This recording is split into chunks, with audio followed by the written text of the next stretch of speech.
Hi guys, and welcome back to the 10-day Stock Market Masterclass of InvestWise, where we are going to study everything that you need to learn about stock market investing. And for this day 2, let's talk about online stock brokers and the things that you should consider in choosing on which of them should you open an account so you can start trading stocks. Kapag financial freedom ang pinag-usapan, you need to learn new things. This is InvestWise, and always remember, it pays way well.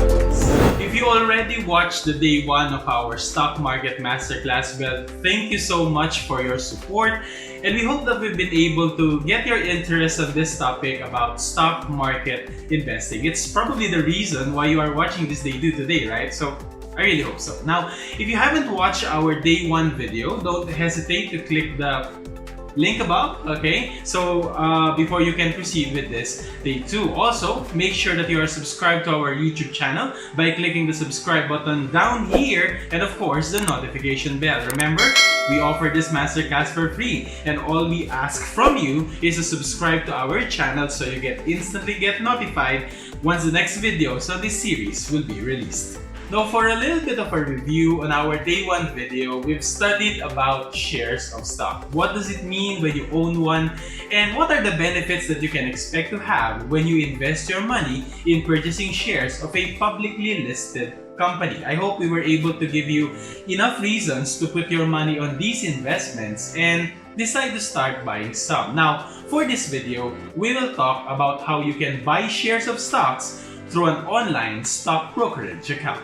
Alright, let's get started. If you want to start buying shares of a publicly listed company, you need to have an account with a stock broker. When we say stock brokers, they act as a middleman between you and the publicly listed company who are offering shares of stocks to the general public. And because we are already in a digital era, most of the available stock brokers here in the Philippines offer online brokerage accounts. So like before, when stockbrokers and investors, they talk via phone to execute buy and sell orders, as what you can see in the film Wolf of Wall Street if you have already seen that movie. But let me be clear on this. Stockbrokers don't sell shares of stocks. They don't invest money for you, and they shouldn't be enticing you, forcing you, or convincing you to give your money to them so they can invest it on some shares. They are just there to help buyers and sellers execute their orders. They are just like jeepney barkers, if you know some of them, okay, who shout in the public, "Hey guys, this lad here, he wants to sell his JFC shares for 200 pesos, for example. Anyone for 200? Okay, so they are shouting like that. Or, "Hey everyone, someone here wants to buy an SMPH share for, let's say, 250. Anyone here selling SMPH shares for 250? Okay, that's what they do. They just put on their platform who is selling and buying what, and they help stock traders exchange their stock holdings. That's their role. So if ever someone is posing as a stockbroker, okay, and he's trying to convince you to let him invest your money for you, well, the mere fact that he's misrepresenting himself as a stockbroker, I think that's enough reason for you to stay away from that potential scam. Now, if you're going to ask around and talk to stock investors and traders that you know on what online stockbroker do they use, you will expect to hear a choice between COL Financial or COL and PhilStocks. But you might be surprised to know that according to an article from Esquire Magazine Philippines that actually I just read a few days before this one, last August 2020, there are currently 32 online stock brokers that are accredited by the Philippine Stock Exchange. And a couple of them are related to banks that you know, like BPI and BDO, which is not surprising because you might be aware that aside from loaning money to the people, one of the ways that banks generate their income is investing their money, or rather their depositors' money, in the stocks exchange. So why not act as an online broker as well, right? So aside from COL and PhilStocks, we also have some online stock brokers that are not quite considered as a household name when it comes to stock investing, but they definitely are big participants of the stock exchange world here in the Philippines, like BPI Trade, BDO Nomura, First Metro Securities, AB Capital, AlphaSec, BA Securities, GoTrade, and LuckySec Online, just to name a few. So aside from COL and PhilStocks, you actually have a very wide choice on who to partner yourself with when it comes to your stock market activities. Now on this day 2 of the Stock Market Masterclass, let's try to examine what are the factors that you should consider in choosing which online stock brokerage firm should you open an account with. And even though we will try to look at several of the 32 online stock brokers that I mentioned a while ago, for simplicity's sake, we will mostly focus our examination on the two of the most popular online stock brokers in the country, which is PhilStocks and COL Financial. First factor, and most probably the most frequently asked question when it comes to opening an online stock brokerage account: how much is the initial cash in? Sometimes they call it an initial investment or minimum investment. Though for me, I think it's more appropriate to call it as an initial cash in, because unless and until you buy some shares of stock through your online brokerage account, you still don't have an investment per se. You just technically deposited your money into an account with them. That's nothing different in putting your money in a savings account, and thus, you can actually take them out anytime in case you change your mind and you decided not to purchase any stock investment anymore, of which I don't know why you're going to do that after all the effort that you are going to give in opening an account, but yeah, this is a free country, you can definitely do that.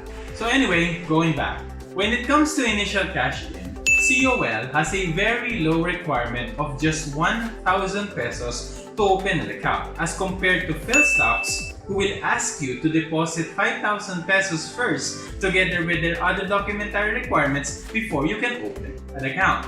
Just keep in mind that these amounts that they'll ask you to fund their accounts do not represent minimum maintaining balances. Again, they are not maintaining balances. So once you cash in either your 1,000 or 5,000, you can actually use all of these funds to your heart's desire to place your first stock orders. But it's quite interesting to note that with COL, aside from their 1,000 peso opening cash in type of account, which they call their COL or COL Starter Pack, they also have other two packages which are called COL Plus, with a minimum cash in of 25,000 pesos, and COL Premium that requires a minimum cash in of 1 million pesos. Yeah, it's a huge amount of money to ask for an account opening, but these packages of COL include special privileges like having a dedicated relationship manager to assist you in your trades. I haven't seen anything similar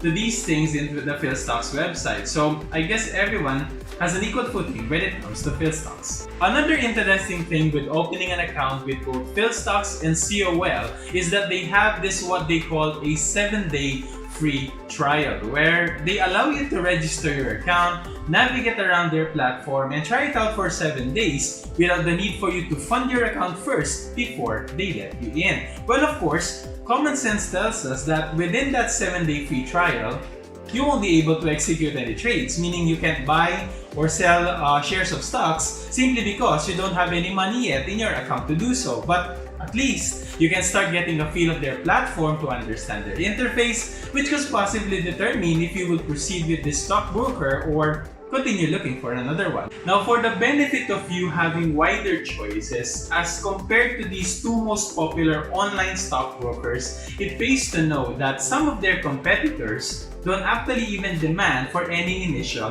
cash in. Like for example, BPI Trade, BDO Nomura, First Metro, and ABCSI. This means that you don't need to shed out money just to open an account with them, mostly because they would just require you to open a savings account with their partner bank instead, and that will serve as your funding account where they will take and deposit the funds related to your online brokerage account. Next, let's talk about the ease of funding. How easy is it to fund your online brokerage account, and what options do you have in doing it? Well, comparing the methods available for COL and PhilStocks, and actually even with the other online stock brokerage firms that we've mentioned, they practically provide the same options. You can fund your account with them through online banking facilities of most of the major commercial banks out there like BPI, BDO, Union Bank, and Metro Bank, usually through the use of their bills payment facility. So the process is going to be that it's the same as how you pay for your utility bill through your online bank account. You would most of the time need to register your broker as a biller, but instead of paying that biller, the money is going to be transferred to your online broker account so you can use them to place your stock orders. Now, when it comes to the time it takes before your money is credited to your account, according to their website, COL is expected to credit your funds within 24 hours, which is quite a long period to wait if I'm going to be asked. Meanwhile, PhilStocks can be significantly faster on some of their options, which may just take around 1 to 2 hours before your money goes into your account. Now, aside from online bills payment facility, both COL and PhilStocks also have an option to fund your account through over-the-counter deposits with the major commercial banks out there. You are going to physically go to a bank, sign up a deposit slip going to your broker's bank details, and deposit your money there. Quite a hassle, yes, but if you are not into online banking like I know some of you, well, this is a good option for you. Now, it seems that only PhilStocks has the option to facilitate funding via ATM, the machine where you withdraw your money, which I think is quite an unusual way anyway, especially that method would involve a bank charge. And I know Filipinos are extremely allergic of bank charges, let's be honest with that. Plus that physical effort to look for an ATM and the danger that either you would commit a mistake while using the machine or the machine itself is going to play games with you on a very unlucky day. If you know what I mean. Well, still, that's an additional plus point for PhilStocks for me. At least they are trying to give you wider options. One funny thing though that I noticed with PhilStocks is that most of their modes of payment will require you to send them a proof of transaction, especially if you try to fund your account using options other than online bills payment, which doesn't seem to be a requirement for COL, especially when it comes to their over-the-counter funding options. What's the issue with all of these things? Well, for me, a significant delay in the time that your funds would enter into your account and the complications in the process involved might have some significant impact on your trading decisions. For example, you suddenly spotted that one company that you are eyeing to purchase had their stock's price reach a level that you want. So you got your price there, waiting to you and waiting for you to purchase. But the problem is, your online brokerage account is short of funds. Of course, we don't expect you to store a lot of cash into your online stockbroker account because one, it's not a bank account, and two, you don't really know when emergency will kick in, and it's not that easy to take your money back, as we are going to discuss in a few moments. That's why maintaining a huge amount of money sitting there in your online brokerage account doing nothing is not really a practical move. So, if transferring your funds to your online broker account involves a delay, you may miss out on an opportunity in buying a stock within your target price, which could be a very bad play at your end. So, now that we know how to fund your account, how about taking back your money out of your online brokerage account? As I have mentioned a while ago, it's not that easy. Well, to request withdrawal of funds is the easy part. Both COL and PhilStocks don't request any physical paper to be signed anymore in order to facilitate a withdrawal request, which is a good move for COL since, as per my experience before, there was a time where you need to print out a form first and then sign it and then scan it, then email it to them before you can withdraw your funds. Good thing they took out that tedious process, especially that printers are not household equipment anymore. So, sending a withdrawal request for both platforms only involves clicking the withdrawal request button for COL and cash out button for PhilStocks. And you just need to supply them with some withdrawal details like the amount that you want to take back and the bank account that you want it to be deposited into. So, that's easy and it can be done entirely online. But physically getting those money into your bank account is the not so easy part. Don't expect things to be real time when it comes to taking back your money from your online broker because both facilities are depositing your money through check payment. This means that there will be some check clearing time involved. So if you do the request today, it might take around 3 days before you see your money in your savings account. Add the fact that each of these stockbrokers have their own cutoff time in processing withdrawals. So if your cash out request is already caught by their cutoff time, your request will just be processed the following business day. So I really hope you didn't shoot the request on a Friday, which means a further delay on getting your funds back to your wallet will happen. So whenever you put your money into your online brokerage account, just keep in mind that taking it back could take quite a significant amount of time. That's why you can't afford to put anything for emergency in it, because you can't take back your money immediately when you urgently need it. Next factor to consider in choosing your online stockbroker is, of course, their platform. When we say platform, it talks about the design of their interface. How user-friendly is it, and how accessible is their platform on different devices available. Now, in this topic, some come up to a conclusion that the interface of PhilStocks is for traders, while COL is for long-term investors. Well, I won't necessarily agree with this, but I won't debunk that observation either, because we do have different perspectives and preferences. But I'll just share with you my own observations on the differences on the two platforms.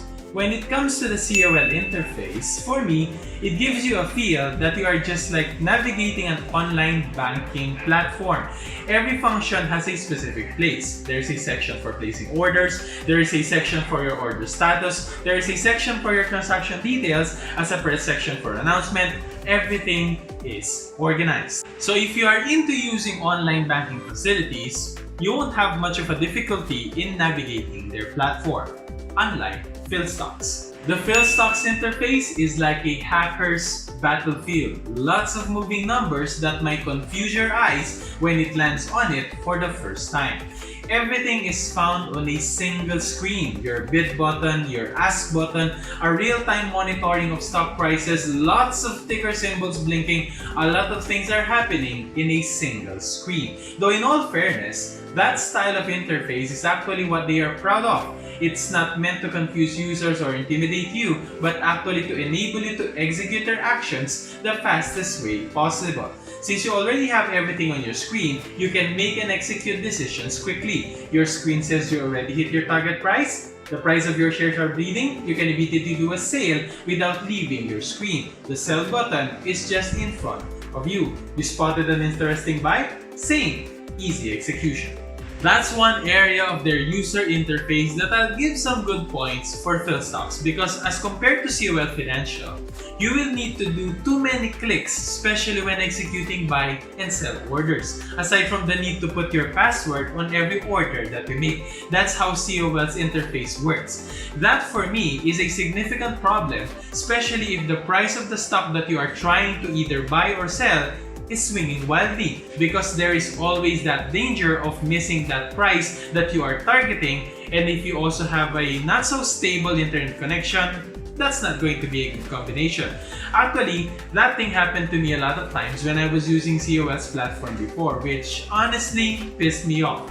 Probably that's one of the main reasons why a lot of stock investors think that PhilStocks is for traders, especially that day trading requires swift movements to catch the wave of the price volatility.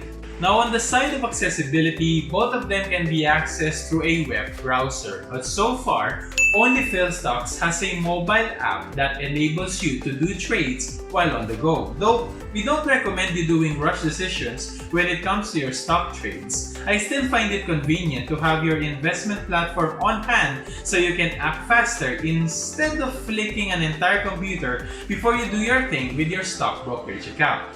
And lastly, PhilStocks has this what they call Winvestor in their mobile app, which I find pretty interesting because it gives you a pretty comprehensive research of some of their recommended stocks. I had a good run at this after I downloaded their app, and I find it really useful because it explains everything there. Why should you buy a stock? What are the risks? And the fundamental and technical figures that backs up their recommendation. I will be talking more about this app soon on another video.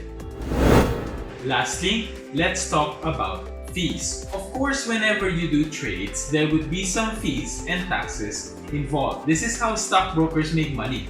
For every trade that you do, whether buy or sell, they have a commission from that. Now, when it comes to both PhilStocks and COL, every trade through their platform involves the exact same fees. Whether you buy or sell stocks on both platforms, they are going to charge you a quarter of 1% or 0.0025 of the gross amount of your trade as a broker's commission.